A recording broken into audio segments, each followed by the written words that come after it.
try na to nam ba makeups ne de minya no ho yey makeups no ma ya ma na kam ho nti se me ko be na ma anya as the medjali area man sra mas no na mo no entro me ma ya ma na kam ho nti se we jai kra be makeups ande kakranka krami tsai ubetumi ajai makeups ye ni kakranka be tsai za enti se wo sorry na wo fo wo dware wie na wo fa hwehwe metifie kra na metifie ka kan kra me ye na metifie wa nya ho nto as the medjali ayi ma nya as de mansra bintimi mpie me pie dia me ye ayakoma 87.9 FM ebra ye nua ba ma Steven ye nua ba akua ye nua ba ma di aya omota de fredo no na make ka ba kakra sa de teta wo ni nyina be free wo na fe ya friend Stevo ebra oba no na wo hye ne nantie no a memena nantie bi a kire wo na wo hwe wo oba besia ye nyame abo se wo ba beto abasa nanti jem se bema Alice o ye bibi se oba wo hwe ne nantie wani beji ma wo ba na nanti jem za no wo hwe nantie wate eya munya isa de no me pa cho wo ko enkran no unya abosome sen wo ho pacho menya 3 months ko 4 months pacho menya 3 months ko 4 months enti woni papa no introduce wu ekọ wenum no so atwempena ana nante be san mena nante ekọ wan ya no mena ni twaso ayede na muja ye me ko ye na odo bi fufuro akwese ho no anma meni wonu akọ no ye di bom pepepepe nyina ho nya agoro enu ma mi ja hoko wakwa mpra wachi nye de meni onya akọ no di bom nya agoro sa mpra do se na okwa se ne ofa ba akwa betumi di ache no ba akọ na mi hu ye na mi stop me pesa umpe so obefa wachi e wo se ye wonko a wampa wo che se e bia ne ntra na bibisa oh opa me so de ba me na menti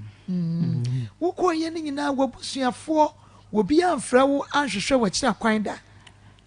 be ko ye no me na nko an ni nipa me nim ba bia okonya me number of frame ya ada wo sesa wo number okwa wo sesa wo number ada na mpesa busuani bia be hu na chiri kwan so me ko man kra bia me na nko an frame o frame madam me na madam fu bi na ko ye nti o frame ye said I say you tonsu okay ye said I so okay when me say nsu na ye ton wo no okay ma menhwe ebra wo be ye gay ya bepim sese we introduce obi ewo mu da se bia obi ba nam ho masesa enipa no esu amana be ye gay why obi da pacho me obi sanda ojede pacho who introduce obi anko mu da pacho de nkrofo introduce nkrofo bebre komu yi dem introduce obi a na won kofa obi aba so enkofa ne to da oh damn that unya no so ebi da ho okay me ye hwe wo se be abosom ya na efiese mu nie na wo jai za like uma obi enfa wo to da be se ko be 1 year be 1 year ni wo se den na wo didie me pacho eya na me na fofo no ya me call mo boa me bo call ye dwana na wadibi bo nso otimi mauska me na fofo ne ma no ebi wuska kakra won say obo am na wetimi fa madamfo to ya mo na ya na boa me kakra we na ya enya me ya me pe na ana ha no so me bae no enya say me ba for fun me ba sem etiefo no ma mo hwe me na da roma mo moa me say be adwuma sem na menya ska me beto aduane edi am bejai bibia ujidi so obejai ujidi so obejai Steven ujidi so obetumi ajai menyi ni o metumi ajai ubetumi pa nti wunya ebia adwuma bi ya ebema wo na ka bese ka me kofa mpaboa na ntale tom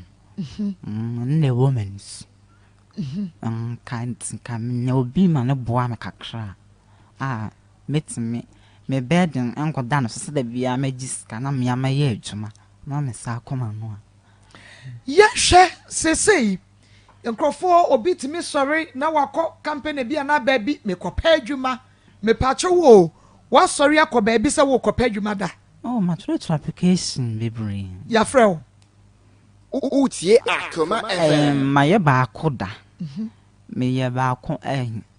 hotel bi.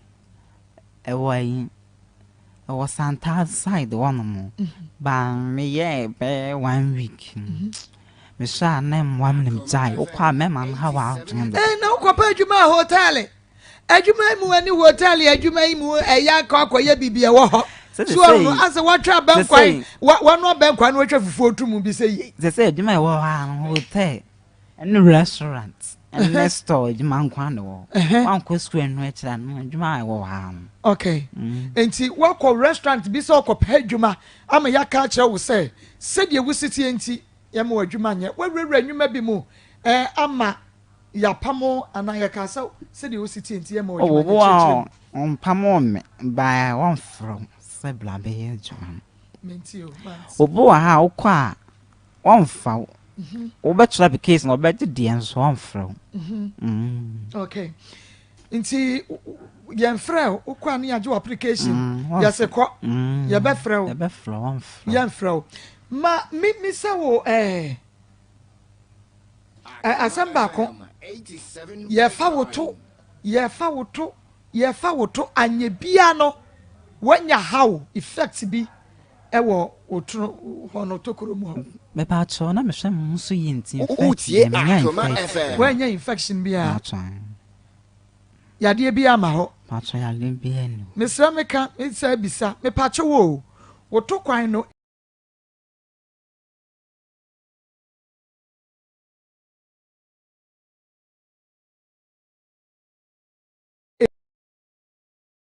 Aya che boa answer be ya on boa 20 years.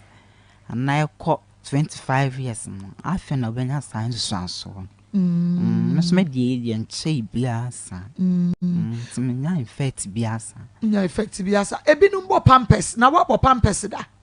Person me mo bi da. umo bi da Pacho. umo pampers ni bi da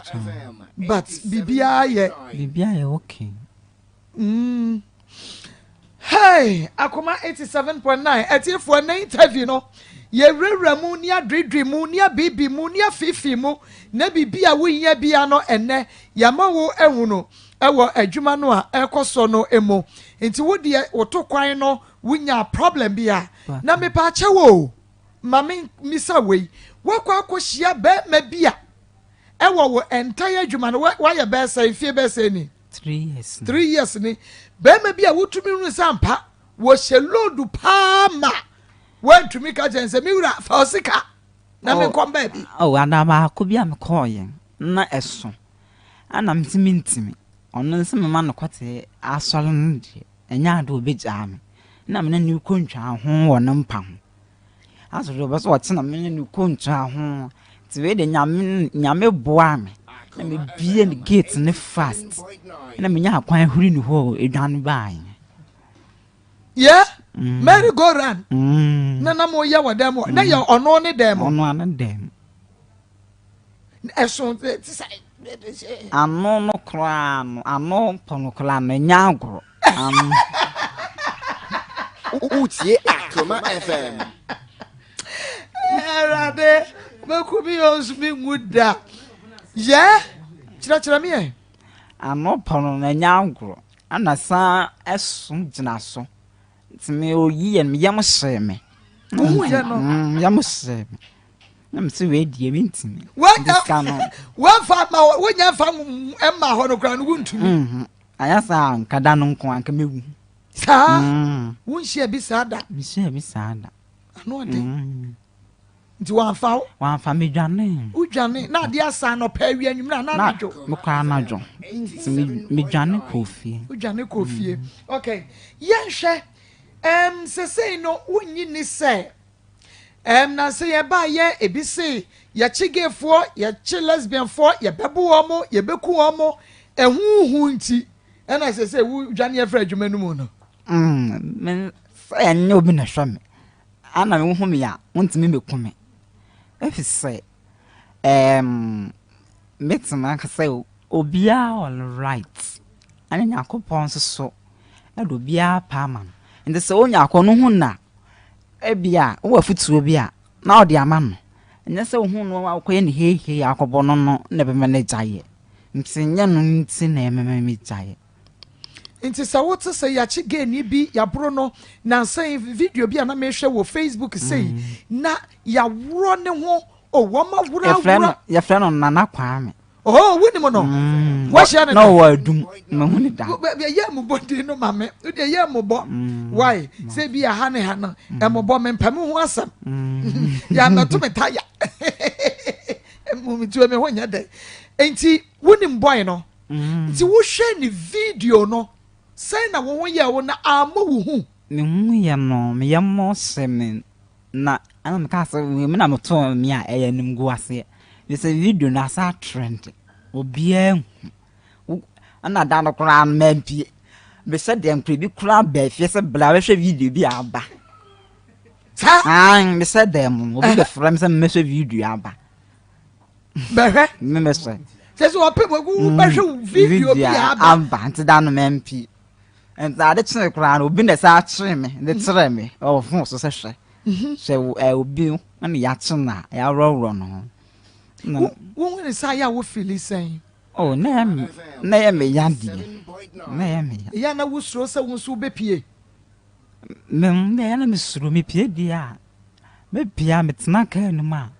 e bia me fantastic na e bia me call me si wo twan ma ba me baby se kurom saying wo kwa dumfo boys na mo ha adwen ne boys no so kwa so wo show nso yi nya so metime go enu mas san and na wo pia kwa baby sa de na wo nyai dressing yi na won dress to say me dress na wo koba oh make my dress be ma de na makeups no makeup say makeups no any problem na ho ya hwe na say na ne nam ye legalize gayism lesbianism ene ho ne ma no wa dwen ye say wo ho oh bye no me go dia men kakra can be Utie Akoma FM. say na o tse sa say na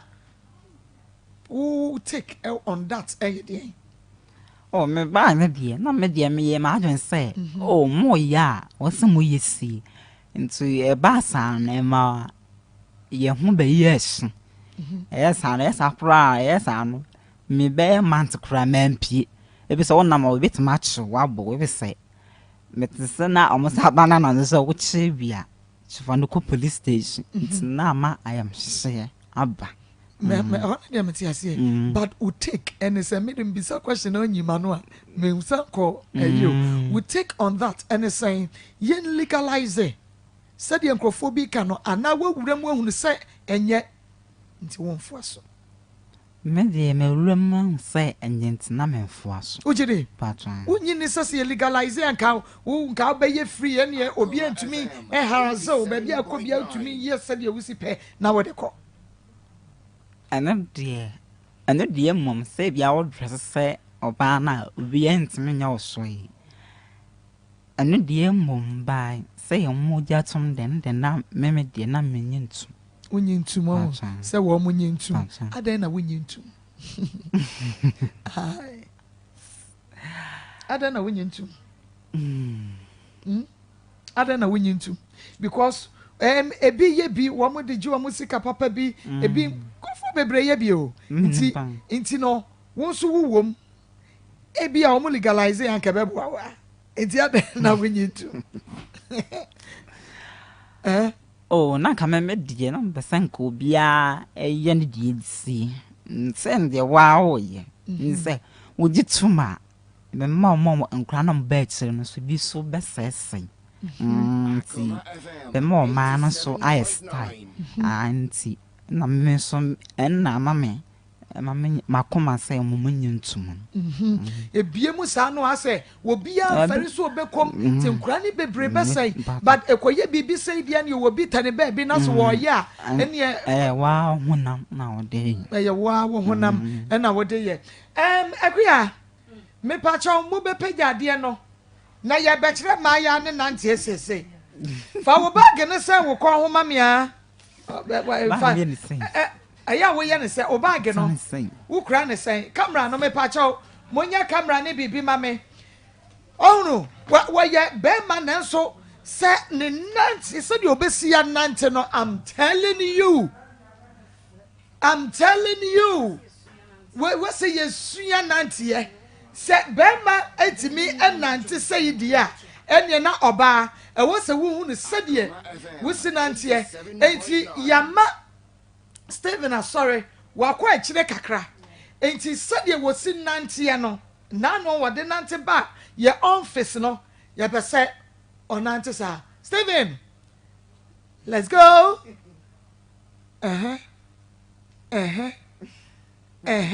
na wasaya akwa kakra mame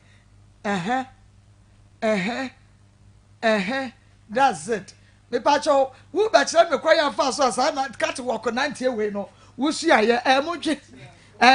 kire me cat walk 90 no ba bia wo sua no twe na akua twe akonya ne bra na oba no no wasaya nante kama majestically and you can say yes na for better as man no agi wadwa ti sa nante we usua no we na fe yenko ne fo has me twato e ma me ne yenko enti bomodia na bra na behwe very legitically so nante lady mu eno ne friend legitically umpo me bro fo no usua no we Papa mention me ana miss me o say o say me nante na yes service okay so nante we on nante ye be me bife with me from wo nante we so nante na ye me from okay so obi afra wa catch us so nante ye enti na wo from oh okay fa wa sam we twato eto ho mame eu me pa cho we me etie for me sraw nya some ba for fans me yanka some bese mi chan na ya financial problem me obi asa me ya na me hwe mo nti ka me nya obi a obeboa me kakra usikasema na ka me ya me da ye business kakra unye business ya wo betimi ajai patwan unye business ya wo betimi ajai patwan wujidi patwan say o kasa wo bejai ye hwe we no ye say bia wonya adwuma ya eno ebema wajai but one kasa no kire me how are you ready say wo bejai kire me how because obejai bibia gradually first say mama family de enya mfato ho ma na me pe jeans shepa enya bone like trousers me tade nyina na ye trousers but me sorry prekopa na me se me she trousers biem obi ane ne de enya bone de but me kan sa no man she biem ba pem say me stand she we trousers kra no a emfata me enti how determined are you o me de ha me ane makeup some they say no me try say me jai makeup some yeah nante no die me swena sana na say ujai makeups ujai wani achi toto so de watui ene we no we say wash eyelash ni bi nyina da oh mashinda wash ni nyina bi ene wano keka no na afei ma chokai ye da uko mu yi se ene wonsa me hwa wonsan na man so ayi ankret we ye ankret ena ade ato wo de ato wonsa but wahye o more ne won niema ni bi da on ma hye bi da but say de won hye bi mo nti makeups no ne problem ubetimi ajai makeups kakra me jai ubetimi ajai enti na yesre senya yemwe na yenua wa wo hwe no TV ne so wo behu na tade ne yi choka ye dani komu na no a watoto na ni achi a wato ne pons ya watwie na ya won share gini bi won share Wagon we send normal as wa unwi okay ni nyina yemwe na yenso ye ni bedi akire ahwese ye do be hye osofo bi nsa wo be kwa asore wo be ye wadwuma ye nyai wo sei ye ni bedi wachi papa kwapim se e be sign de waba ha aba be kire tie for say Steven ni na sabre no na wabrabo ni nyina eye mema abrabo na mimi sa question ba ko na me se wo be bo mema abrabo a wo ba obema be sore patwa ebe sore se wo ba dokoro no ebe sore ana ebe sore bye en so sa yesi tumi bu ha mutumi de bema no ehyem fam turum wo no ana na akwai se oba de no about time mutumi ye ne sa se bia o sa tale na sport emiawo na os kwatem aso de awde ahye ho ntin wo hye agency a enshow ho enshow na fam te so oba de no yeah twame ya ka bia no ye be ka to aso enti